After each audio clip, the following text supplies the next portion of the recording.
Fred Film Radio, sono Manuela Santa Caterina dall'82esima Mostra del Cinema di Venezia e sono in compagnia di Laura Samagni, la regista di Un anno di scuola, presentato in concorso nella sezione Orizzonti. Benvenuta, sono felicissima di averti qui. E io sono felice di essere qui, grazie. Vorrei partire subito da uno dei temi fondanti di questo film, che è la riflessione sul corpo, perché tu parli di un corpo maschile e di un corpo femminile che sono visti dalla società in modi completamente differenti. Questo continuo doppio standard che viviamo costantemente nella vita tutti i giorni, e volevo chiederti come hai lavorato per cercare di sottolinearlo nel film, soprattutto perché, e correggimi se sbaglio, mi è sembrato che quando Fred viene ammessa in questo piccolo circolo maschile, il suo atteggiamento, il suo corpo, la sua postura diventi più mascolina. Assolutamente sì, c'è un travestimento in atto.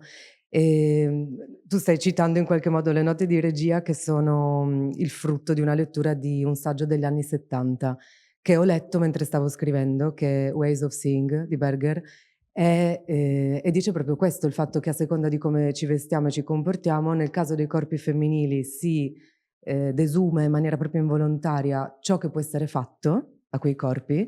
Ancora adesso alle volte si chiede, dopo una denuncia di violenza, cosa indossavi, come se fosse quello il punto. E nel caso dei corpi maschili, a seconda di cosa indossano, desumiamo il potere che hanno nel mondo. Quindi sono proprio diametralmente opposte, no? Come letture. Il modo in cui nel film viene veicolata questa cosa è proprio una trasformazione fisica della protagonista, di Fred, che si avvicina ai ragazzi. Quindi capisce che strategicamente non le conviene indossare un vestito con le ciliegie, come nella prima scena, perché verrà fischiata, seguita, importunata, quindi inizia a mettere i pantaloni cargo, dei maglioni, che in realtà fa anche parte di una creazione di un gruppo. Cioè si inizia a usare lo stesso linguaggio, si inizia anche a scambiarsi i vestiti, no? Certe volte. E in questo caso però è proprio una trasformazione, sì, quasi un nascondersi. Un'altra cosa che io ho adorato del film è il modo in cui tu prendi un testo che è dei primi del Novecento, lo porti nel 2007, che è l'anno in cui ti sei diplomata e in cui mi sono diplomata anch'io, e ho ritrovato tanto in realtà di quegli anni lì, anche con un po' di nostalgia, però poi prendo il tuo film, lo porto nel presente e vedo che in realtà poco è cambiato, perché il femminile continua a essere braccato in un certo qual modo, no? E quindi volevo chiederti, anche in relazione con i tuoi giovanissimi attori, che sono attori non professionisti, avendo a che fare con una generazione di adesso, moderna, dove qualcosa ovviamente è cambiato, se hai avuto modo di renderti conto che c'è stato un click nella testa, se vedi che da parte loro c'è un passo in avanti rispetto al 2007, in cui noi eravamo delle maturande e il nostro corpo era quasi un'arma contro noi stesse. Non so se mi spiego. Ti spieghi benissimo. Ci sono sicuramente delle differenze, considerato il fatto che i ragazzi con cui ho lavorato hanno più o meno 20 anni, quindi sono passati quasi indenni alla pandemia vissuta durante la scuola dell'obbligo.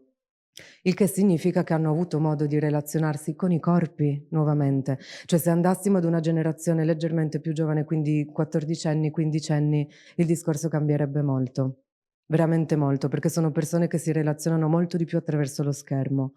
E questo secondo me è un aspetto fondamentale di questo discorso. Sì, ci sono delle differenze, ma al tempo stesso io penso che l'emotività sia identica. Cioè io penso che le adolescenze siano tutte uguali in qualche modo, siano delle battaglie a cui bisogna sopravvivere, principalmente perché si esce dal momento in cui ci sono dei nemici funzionali, che sono gli adulti. Cioè finito l'ultimo anno di scuola, e questo vale per chiunque, finito l'ultimo anno di scuola, con chi te la prendi? No? C'è una scena di sesso nel film che secondo me è molto importante, perché tu mostri due adolescenti che fanno l'amore e lo fanno in maniera giocosa, goffa, tenera, ed è per me importante, secondo me, mostrare, visto che poi penso anche che il tuo film verrà visto da ragazzi che hanno quell'età lì, mostrare il sesso in questo modo qui, rispetto invece magari a una filmografia, una serialità, penso a Euphoria ad esempio, che mostra il sesso in maniera molto più magari esplicita, ma anche, se vuoi, tra virgolette, più cattiva. Per te quanto era importante invece raccontare un momento così intimo, con la tenerezza, la goffaggine, Fondamentale. Ma, secondo me c'è tanta diseducazione proprio all'atto sessuale dovuto al modo in cui viene rappresentato nel cinema. Veramente tantissima diseducazione, nel senso che, quanti ne abbiamo viste, no, di scene in cui, sono nella posizione del missionario, lei gli arpiona la schiena con le unghie, ma quando mai? Ma per carità. Cioè sì, magari alle volte può succedere, ma di base non è tutti questi sospiri. Poi, dato che al tempo stesso vogliamo farla tutta un po' peperina la scena, però non si può mostrare niente, magari perché legittimamente non è stata data disponibilità a un nudo integrale, eccetera, invece di trovare delle soluzioni credibili nella loro goffaggine. Adoro che tu abbia detto goffi, perché si è goffi le prime volte, si è goffi anche dopo. Le prime volte con tutti, non solo la prima volta che succede. Ogni prima volta con un nuovo o una nuova partner si è goffi, perché si scopre il corpo, bisogna capire, oddio, ma la posizione, le misure, tutto.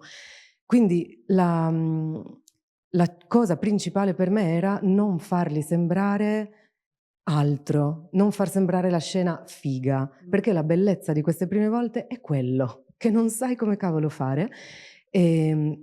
Ovviamente ha contribuito molto alla riuscita della scena anche il fatto che Giacomo Covi e Stella Vendic, che sono le 2 persone coinvolte nella scena, sono amici, quindi sono sinceramente imbarazzati del fatto, come lo sono nel film, sinceramente imbarazzati del fatto di dover simulare una scena come quella. C'è stato un avvicinamento molto lento, molto accurato e anche molto protetto per loro, ovviamente era un set chiuso in quella scena, e a me piace tanto come è venuta, sì. Grazie mille Laura Samani, regista di Un anno di scuola, presentato in concorso ad Orizzonti. Io sono Manuela Santa Caterina per Fred, The Festival Insider.